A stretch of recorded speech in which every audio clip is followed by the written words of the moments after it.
Hello students, welcome back to the channel Dinesh sir. इस video में हम बात करेंगे आज महाराष्ट्र सरकार की जो मंत्रिमंडल की बैठक थी यानी कैबिनेट मीटिंग थी, उसमें क्या हुआ। जैसे कि आप जानते हो, आज दोपहर को 1 बजे से मीटिंग होने वाली थी। दोपहर के 1 बजे से लेके लगभग 2.5 घंटे ये मीटिंग चली। इस 2.5 घंटे के अंदर बहुत सारे मुद्दों पर चर्चा की गई और एक ऐसा उम्मीद था, अपेक्षा थी कि जो एजुकेशन सेक्टर है उसमें जो एडमिशन रुका हुआ है उसके लिए भी चर्चा होगी। लेकिन एजुकेशन सेक्टर पर चर्चा हुई, लेकिन जो 11th के एडमिशन को स्पेशली लेके कोई बातचीत नहीं की गई इसमें। आज की जो मीटिंग हुई, उस मीटिंग के अंदर जो राज्यपाल द्वारा 12 ऐसे सदस्य जिनकी नियुक्ति विधान परिषद में की जाती है अलग अलग पार्टी के, तो उन पर चर्चा हुई, उनके नामों के ऊपर चर्चा हुई कि कौन से पार्टी से किसको विधान परिषद का सदस्य बनाया जाएगा। उसके बाद कुछ बहुत सारे जो अलग अलग प्रॉब्लम्स है उस पर चर्चा हुई, जैसे कांदे की जो ऑक्शंस है, नीलामी है वो रुक गई है, उस पर चर्चा हुई। उसके बाद जो शिव भोजन थाली है उस पर चर्चा हुई। रेलवे को लेकर चर्चा हुई कि क्या रेलवे सभी के लिए चालू की जा सकती है, तो उस पर भी जो रेलवे है उन्होंने केंद्र सरकार से ही उल्टा जवाब मांग लिया है। और एजुकेशन के ऊपर जो चर्चा हुई वो मैं अभी आपको डिटेल में बताने वाला हूँ कि शिक्षा क्षेत्र के बारे में और शिक्षा के बारे में क्या क्या बातें हुई। सबसे पहले यहाँ क्लियर कर दूँ, आज की जो मीटिंग है उसके अंदर इन्होंने 11th के एडमिशन्स के बारे में कोई बात नहीं की। इन्होंने ऐसे कहा कि जो बचे हुए मुद्दे हैं एडमिशन को लेकर उसके लिए अलग से मीटिंग लेके उस पर चर्चा की जाएगी। तो आज की मीटिंग के बाद उनकी तरफ से एक सर्क्युलर आया जो मैं आपको दिखाना चाहूँगा।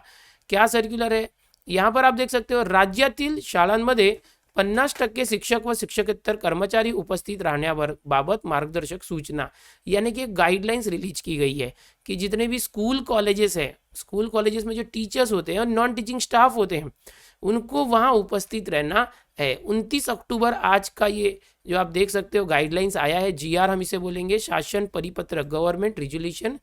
इसके अकॉर्डिंग 50% जो स्टाफ होते हैं टीचिंग और नॉन टीचिंग स्टाफ, उसको अब स्कूल में हाजिर रहना होगा। यहाँ पर पहले जो है पूर्व प्राथमिक से 12वीं पर्यंतच्या विद्यार्थ्यांसाठी, यानी कि नर्सरी से लेके 12th तक के सारे स्टूडेंट्स के लिए ऑनलाइन जो टीचिंग है वो कहा गया था चालू रहना चाहिए। राज्य में मिशन बिगिन अगेन, यानी फिर से सब कुछ खोलना है, टप्प्याटप्प्याने सुरू करण्यासाठी मार्गदर्शक सूचना एसओपी निर्गमित करण्यात येत आहे। अब ये जो एसओपी आई है वो क्या है, एकदम ध्यान से देखिए। परिपत्रक एक जो है उसके अंदर कहा गया है कि जो राज्यातील शाळा महाविद्यालय शैक्षणिक संस्था दिनांक 31 ऑक्टोबरपर्यंत विद्यार्थ्यांसाठी व नियमित वर्ग घेण्यासाठी बंद राहतील। तो उसका तो गाइडलाइंस आया था पिछले महीने कि 31 अक्टूबर तक सब कुछ बंद रहेगा। लेकिन अब जो है, जैसे ऑनलाइन सब कुछ शुरू था, ऑनलाइन और ऑफलाइन और दूरस्थ यानी डिस्टेंस एजुकेशन के लिए मान्यता दी जा रही है, यानी ऑफलाइन शिक्षा के लिए भी मान्यता दी जा रही है। अभी तक सिर्फ ऑनलाइन के लिए मान्यता थी, डिस्टेंस एजुकेशन के लिए भी मान्यता दी जा रही है। मतलब क्या है कि यहाँ पर जो 50% स्टाफ है, ओके, 12वीं तक के, यानी शालांमध्ये लिखा है फिर भी 12th तक के जो 50% स्टाफ है, जो टीचिंग नॉन टीचिंग स्टाफ, उसको ड्यूटी पर हाजिर होने के लिए कहा गया है। तो अभी आज ये डिसीजन आया है, आज से ये लागू होगा कि जो स्टाफ है, टीचर्स और नॉन टीचिंग स्टाफ है, उनको अपने स्कूल या कॉलेजेस, जूनियर कॉलेज तक की बात करेंगे, 12th तक की, उनको हाजिर होना होगा। ओके, अब इसके बाद जो है यहाँ पर जो गाइडलाइंस रिलीज की गई है, मार्गदर्शक सूचना, उसमें बताया गया है कि क्या क्या चीज़ों का पालन करना पड़ेगा। जैसे ऑनलाइन ऑफलाइन शिक्षण जो है उसके लिए जो उपस्थिति कहा गया है, और 15 जून को जो सर्कुलर आया था वर्क फ्रॉम होम का, जिसमें ऑनलाइन टीचिंग जो है चालू रहना चाहिए, बच्चों की शिक्षा नहीं रुकनी चाहिए, वो सारी चीज़ें जो है कंटिन्यू रहेगी, यानी बच्चों का ऑनलाइन पढ़ाई चालू रखना चाहिए, और जहाँ ज़रूरत पड़ेगा तो ऑफलाइन होना है तो ऑफलाइन भी कर सकते हैं। ओके, लेकिन 50% टीचर्स को हाजिर होने कहा गया है। बच्चों के लिए अभी तक कुछ कहा नहीं गया है, बच्चों के लिए 31 अक्टूबर तक तो सब कुछ बंद है। यहाँ पर टीचर्स कैसे ट्रैवल करेंगे उसके बारे में भी बताया गया है कि मास्क पहन के, और जो गांव वगैरह के है शहरापासून प्रवास करून येतात त्यांनी शक्यतो उनको कहा गया है कि वैयक्तिक वाहन वापरून शाळेत यावे, यानी कि जो सार्वजनिक वाहन है वो ना वापरें, इतर गाव शहरापासून प्रवास करतात ते। ओके, ऐसे बहुत सारी बातें हैं। यहाँ पर एक पॉइंट ऐसा कहा गया कि स्कूल शुरू होने के बाद केंद्र सरकार की सूचना के अनुसार पालकांच्या लेखी संमतीने मुलांना शाळेत प्रवेश द्यावा, यानी कि बच्चे अगर स्कूल में आते हैं तो उनकी पेरेंट्स के कंसेंट के बाद ही उन्हें जो है स्कूल में आने दें, क्योंकि ये केंद्र सरकार जो है, जैसे आप जानते हैं एमएचए की गाइडलाइंस रिलीज हुई थी उसके अकॉर्डिंग, और बार बार हमें 2 से 3 बार जो निर्जंतुकीकरण करना है स्कूल को, ये बताया गया है, जैसे MOHFW इनके जरिए जो जारी हुआ था। ओके। और बायोमेट्रिक जो हाजिरी होती है टीचर्स के लिए, उसके बदले जो है दूसरी व्यवस्था की जाए, जो अटेंडेंस लेने के लिए बायोमेट्रिक मशीन का यूज नहीं किया जाए। और जो शिक्षक और शिक्षकेतर कर्मचारी है, टीचर होंगे, उनकी जो है गेट पर ही थर्मल गन जैसे है उन चेकिंग की व्यवस्था की जाए, जिससे पता चले किसको थर्मल गन से कि किसका टेम्परेचर हाई तो नहीं है, किसी को ऐसे संभावना तो नहीं है कोविड होगा ऐसे। तो इस तरह से कहा गया है। और बहुत सारी बातें हैं।